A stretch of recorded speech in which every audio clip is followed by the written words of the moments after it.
одоо хамгийн чухал техник шүү дээ. Тариалт чинь трактороор л хийн шүү дээ. Энэ трактор бол ашиглалт хийхэд хөрс боловсруулахад бол би бол сэтгэл хангалуун байгаа. Одоо энийг рекламад даах чинь байхгүй. Яг гоо би урагшаа яваад авч болно. Гэхдээ надад бол ийм бодлоо. Яагаад тэгэхээр яг аль биесний дилерт нандах хэрэгтэй. Одоо би хятадаас сэлбэг хайгаад явах шаардлагагүй байхгүй юу? Би ажиллаа л хийх хэрэгтэй энд. Тарилтаа л хийж явах хэрэгтэй. Дээрээс нь чи 2 жилийн баталгаатай. 2 жилийн баталгаанд бол би хэрвээ янз бүрийн явах юм бол ихэнх нэхнэ. Тэгэхээр энийг бол Ferraro надад амлсан. Тийм болохоор би мэдлэлийн үйлчлэг системийн Ferrum гэдэг компанид итгэж байгаа.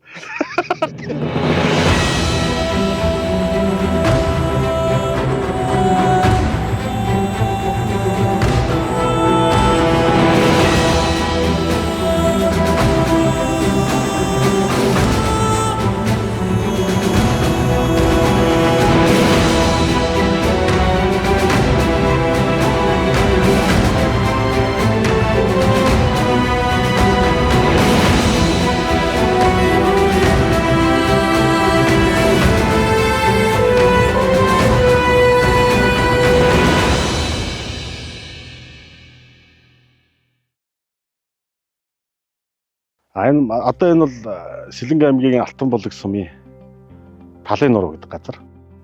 Тэгээ энд манай одоо малын тижээл болно тий үр тэрэ тарьдаг. Одоо бол гिच тариалт явж байна.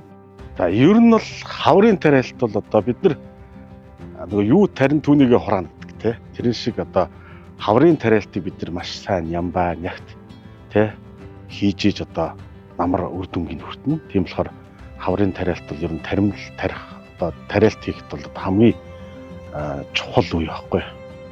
Энэ хаврын тариалтыг ер нь аль болох бид нар богино хугацаанд хийх ёстой. Ягаад гэхээр хаврын нэг өдөр намрын 10 өдөртөө тэнцдэг.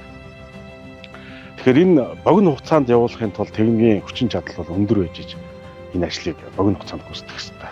За манайх бол энэ жил тариалтанда лоул үйлдвэрийн 300 тракторыг авч хэрэглэсэн Ferraro компаниас.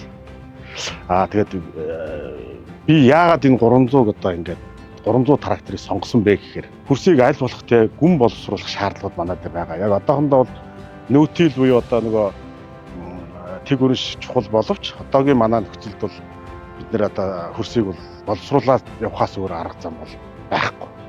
Тэгээд надад бол хөрс боловсруулахад чухал хэрэгтэй юм юу вэ гэхээр аль болох хөрсийг гүн боловсруулмаар байгаа. Эхний ээлжинд бол. Тэгэхээр надад нэг ойролцоогоор 20-с 30 санж гүн боловсруулах шаардлага байна. Яагаад хөрсийг ингэж гүн боловсруулснараа ямар ач холбогдолтой вэ гэхээр 3 ач холбогдолтой. Нэгдүгээрт бол одоо хөрсийг агааржуулж гэж байгаа. Хоёрдугаарт бол нөгөө ингээд хөрсийг гүн боловсруулахаар нөгөө таримлын маань үндэс чөлөөтэй ингэж нэвтэрч хөрсөнд нэвтэрч одоо үндэсний хөгжил их сайн болдог. Гуравдугаарт бол одоо энэ гүн хагалснараа хүний чигийг бас ашиглалтыг сайжруулж байгаа. Бид нар ч одоо чийг бол хамгийн чухал байдаг. Тэгээд аль болох одоо энэ хүний чигийн ашиглалтыг сайжруулах гэсэн. Надад бол зайлшгүй шаардлагаар дорож нэг 30 см хав одоо гүн хөрс боловсруулахад дийлэх тийм хүчин чадалтай трактор хэрэгтэй байсан. Судлаад үзэхээр манайх нөгөө 7.4 метрийн хавгчтай л да боловсруулдаг, хөрс боловсруулдаг.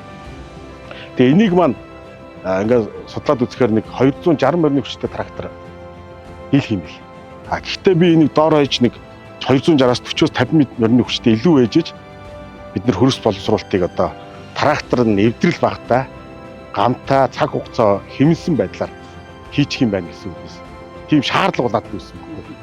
Тэгээд одоо өнгөрсөн үйл судлаад одоо манай Ferraro-гийнхэн биднийг нөгөө хятадын нөгөө Шандуунд байдаг үйлдвэрт ловли яг улсын үйлдвэртэй очиж үзүүлсэн. Тэгээд үзэхэд бол ловли үйлдвэрийг үзээд бол надад бол ихтгэл төрсөн.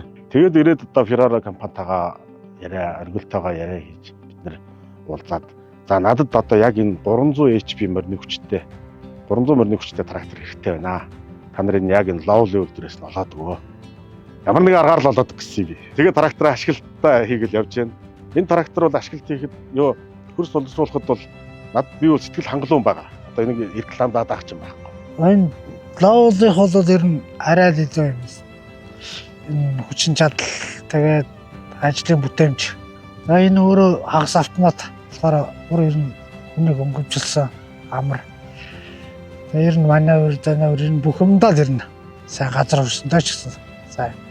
Ер нь 5 дахь талдаа бол айгүй сайн битүүмжилт, вакуум битүүмжилттэй дотроо ер нь доош байхгүй. Ер нь айгүй тухтай. Өөрөө тэгээ хүн техникээс болохоор ер нь баргийн тэгж хазааж мазаагаад байхгүй, нэг хүч алдаад байхгүй. Өөрөө энэ ч одоо 13 тооны вичай хөдөлгөөртэй болохоор чинь бүр тэгээд илүү л юм. За одоо лоулын трактораа яри тийм ээ. Лоулын тракторд бол давуу тал нь цаанаасаа биднэрт одоо нөгөө өрүүл баригч GPS-ийг суулгаж өгсөн. Оператор ерөөсөө өрүүлээ барихгүй шүү дээ. Яг ингээд өөрөө тракторч өөрөө явчихна, өөрөө залаад ирчихна. Оператор кабин дотор юу хийж байгаа вэ гэхээр гол нь нөгөө ард чирж байгаа агрегатаа хянах хэрэгтэй байхгүй.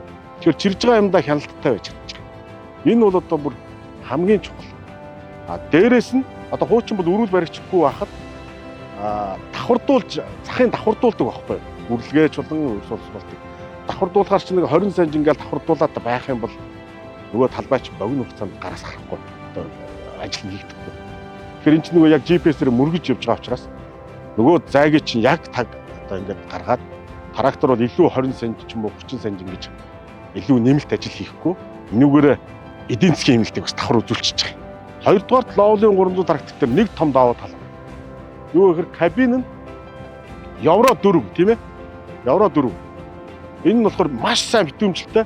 Моторын энэ чинь нөгөө өндөр хүчин чадлын трактор болохоор маш их дууч мэдэн шүү дээ гадналтай бол. Яг кабинд сууж операторт өөрөө ядаргаа багтай. Нөгөө нүдээр одоо артлынхаа агрегат бүх юм хямд чөлөөтэй. Тэгээд ингээд оператор ядралт багтай. Би яагаад лоулыг сонгосон бэ? Энэ гидрийн ноцоос нь одоо бүр дэлхийд алдартай гидрийн ноцоос үйлдвэрлэлээр тэргүүлдэг тийм үйлдвэрийн ноцоосыг тэрийг яг энэ тракторт тавьсан. Энэ бол юу вэ гэхээр шүү дээ, энэ тракторд дараа нь одоо хийн үрлэгчтэй яг ийм өндөр хүчин гидрийн ийм ажиллагаа шаарддаг төхөөрөмжүүдийг залгах бүрэн боломжтой гэсэн. Дээрээс нь үн хямд. Хоёрдугаарт би энэ тракторыг яг би урагшаа яваад авч болно. Гэхдээ надад бол ийм бодлоо. Яагаад тэгэхээр яг аль бишний дилерт намдах хэрэгтэй. Одоо би хятадаас сэлбэг хайгаад явах шаардлагагүй байхгүй юу? Би ажиллаа хийх хэрэгтэй. Тарилтаа л хийж явах хэрэгтэй. Дээрээс нь чи 2 жилийн баталгаатай. 2 жилийн баталгаанд бол би хэрвээ янз бүрийн болох юм бол ихэн. Тэгэхээр энийг бол Ferraro надад амласан. Тийм болохоор би мэдлэлийн үйлчлэг системийн Ferrum гэдэг компанид итгэж байгаа. Гэхдээ намайг энийг авсан манай тариаланчид мэдчихэж байгаа мэдчихэл их юм. Их асуусоо би тэгээд яг үннийг хэлсэн.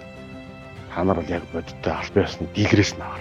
Хятад ч энэ лоулыг дуурайлгаад хийлгэсэн маш олон үйлдвэрүүд байдаг байхгүй юу? Лоул байтугай зөндөө олон тракторууд дуурайлгадаг. Гэхдээ бол тэр тракторын хүчин чадлыг бид нэр монголчууд өөрсдөө ч мэдчихэж байгаа. Тийм болохоор би лоулыг бол найзуудаа санал болгодог. Одоо манай нөхцөлд бол одоо жижиг дунд тариаланчд бол одоо дийлэнх штэ манай тариаланчдын бол нэг 70-80% бараг 90%. Энэ төр бол одоо хамгийн хямд өгөөд хамгийн найдвартай трактор лоул л байна шүү. Тэгээд энийг би нэг бол үннийг хэлдэг.